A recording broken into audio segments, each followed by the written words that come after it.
Capturing ghosts on film has never been easy. Elusive and unpredictable, pictures such as these have been rare occurrences.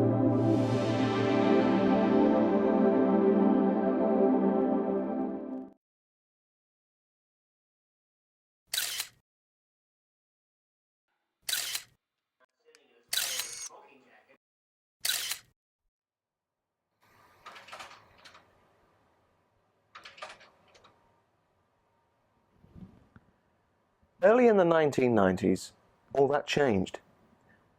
With the appearance of what became known as Orbs, it seemed that the spirit world was finally being captured on film.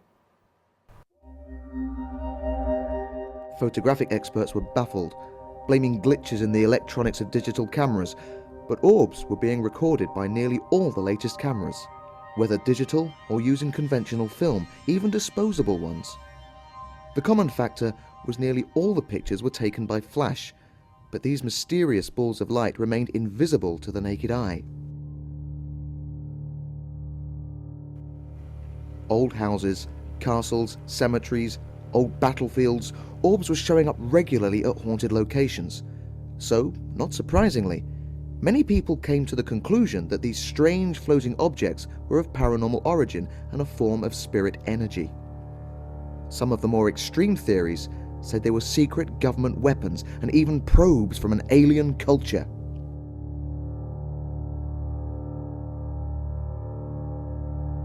Psychics reported being able to see orbs with the naked eye, and investigators claimed to be able to track them using gun thermometers and EMF meters.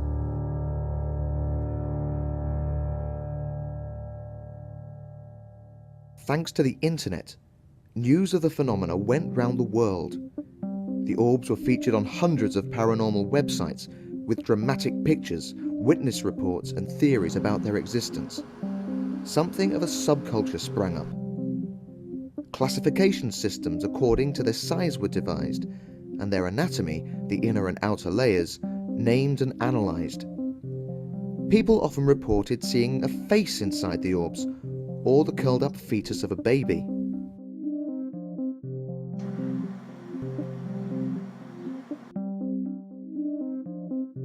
As the craze grew, courses were offered in the USA in orb photography, and the International Ghost Hunters Society presented a floating orb award for the most outstanding pictures.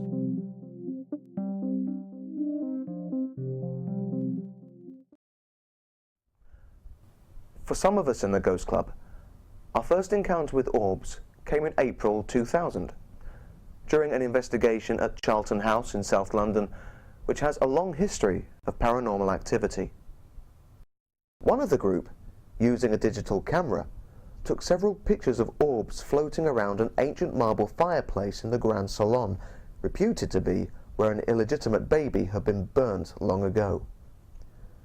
When the club was there on a previous occasion, a control object had flown across the room, accompanied by a loud bang. All this heightened expectations that these orbs were something paranormal.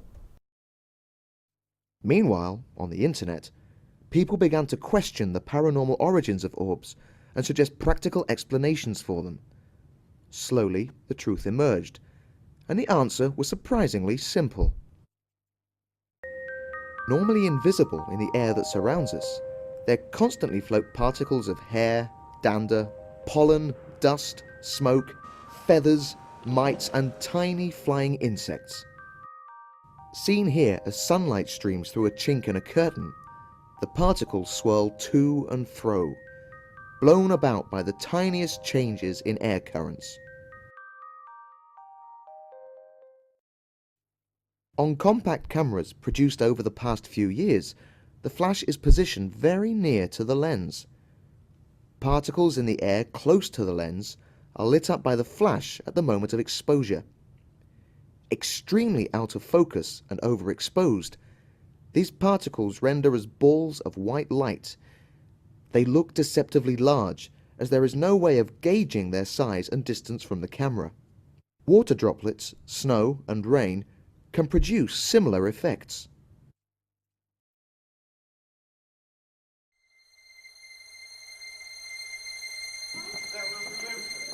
Why then are orbs seen at so many reputedly haunted sites? Well, these locations are often left uncarpeted, unswept, and inevitably will be a lot more dusty than average. Philip Carr experimented with various cameras to attempt to reproduce the orb effect. Using a rig with a video camera and a halogen light very close to the lens, plus a few pinches of dust from the family vacuum cleaner, the orbs came to life.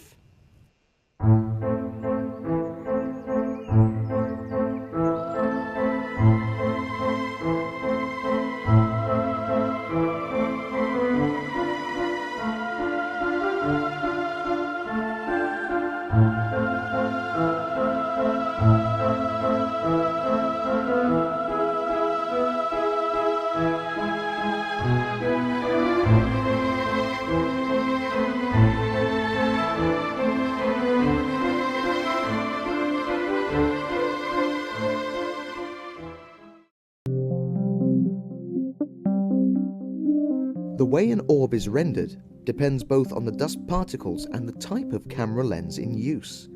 One digital camera yields these curious half-moon shapes, and a complex lens can produce concentric circles like this.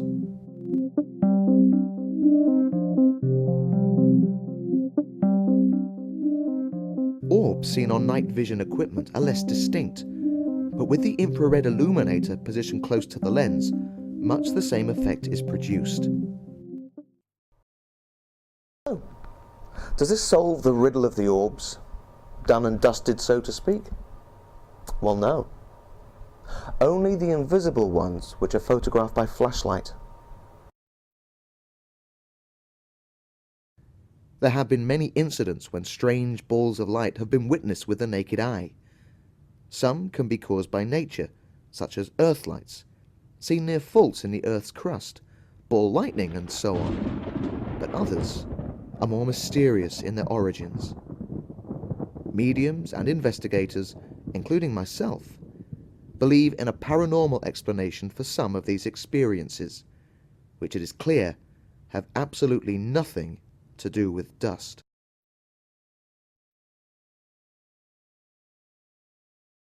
One night, right after I got into bed, I noticed it was very dark, and I noticed a big blue ball of light on the opposite side of the room. And it started just to move toward me just a little bit, and then a split second later, there was a big ball of red light, and the red light seemed to get bigger than the blue light was. And they moved toward me where I was in bed. And I asked my sister if she could see anything, and she saw the blue one. And then she said, I see something else, but she couldn't be sure about the red one. And as they moved, they sort of bounced like they were happy. And I made a comment to my sister, well, whatever it is, we don't have to be afraid, because it seems very pleasant and they seem very happy. And they just moved toward the bed, then they sort of backed off and sort of danced at the foot of the bed and then just disappeared. But they also turn into different colours. I've seen them gold, blue, white, green. They come in all different colours and different sizes and all. And I actually have my own opinion with the size, is depending how long they've been in spirit. Well, I was working with a theatre company. It was the end of a tour. It was July 1995, and for the final week of the tour, we were staying at a place called Laundon Manor Cottage in a tiny village called Threckingham in Lincolnshire. It's about 20 miles to the east of Grantham. And there had been strange things occurring for a couple of days, but after being there for about 2 days, late in the evening, the three of us on tour together were watching television in the living room. It was about 11 o'clock by this time. We'd closed the curtains and we're watching TV in darkness. Now, I was sitting in an armchair at the opposite side of the room to the television. Had I been looking straight out, I would have been facing the windows which led out to the street beyond. And to my left-hand side, I suddenly became aware of a couple of lights on the wall.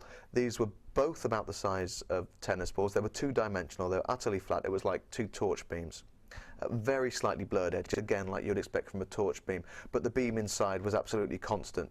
Often, of course, you get with a torch beam various degrees, various shades of light, depending on its reflection from the reflector inside the torch itself. But these are constant, and both these beams were moving up the wall, probably at about that sort of speed. The interesting thing is that one beam was higher than the other. That you would expect possibly both of them to be at exactly the same point, but one was raised above the other, and they're both moving up like this, and they just disappeared when they got close, not actually at the top, but close to the top of the ceiling.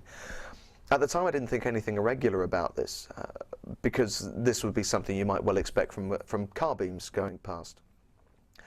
But when I started thinking about it, there were a good few reasons why this can't have been true. Firstly, one of the beams was higher than the other. Secondly, the curtains were closed. And thirdly, the street ran parallel to the building and not running towards it.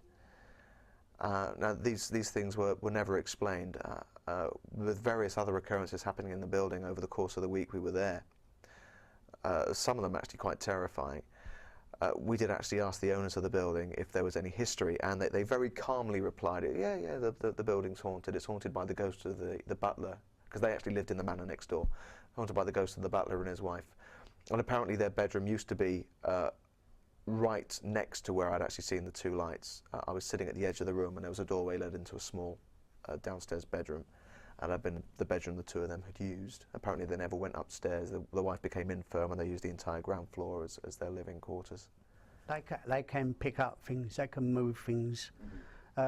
Most surprising, I've only ever seen them play around with candles and things of that nature, but other mediums that have been talking to me have had much more horrendous experiences where with tables actually lifting up off the floor and moving from one end of the room.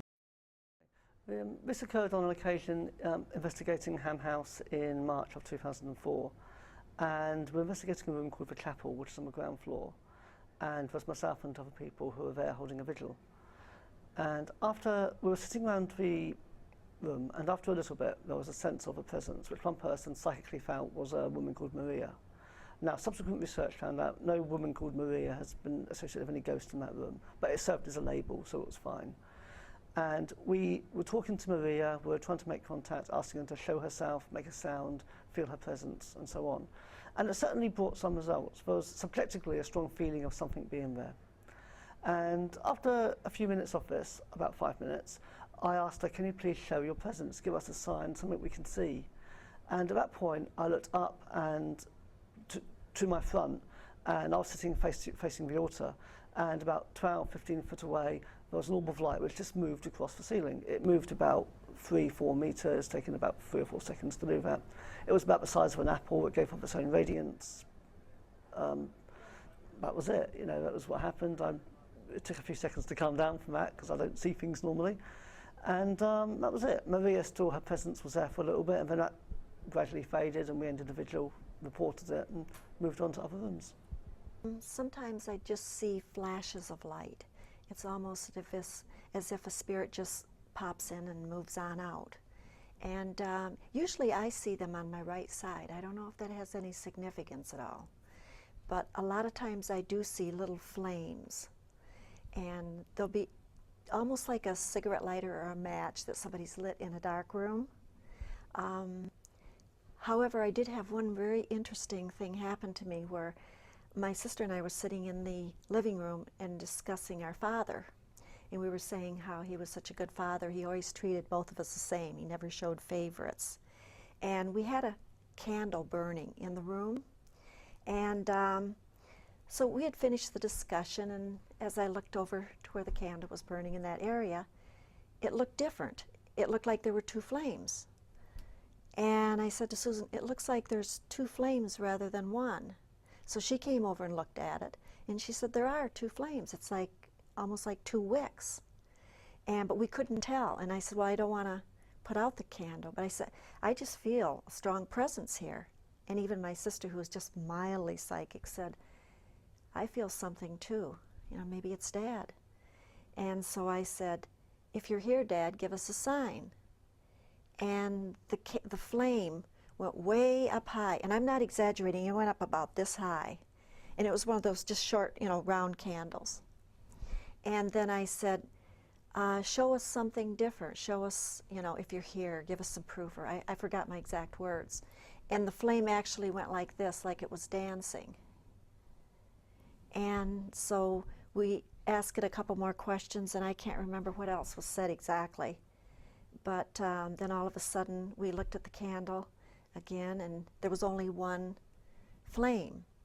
So we blew out the candle, and there was only one wick. In fact, we even chopped the candle down to see if maybe there had been 2 wicks or something, but there wasn't. Orbs, yes, they are the soul. To me, that's the soul of the person. It really is. And I think, and that's what leaves the body when they pass away.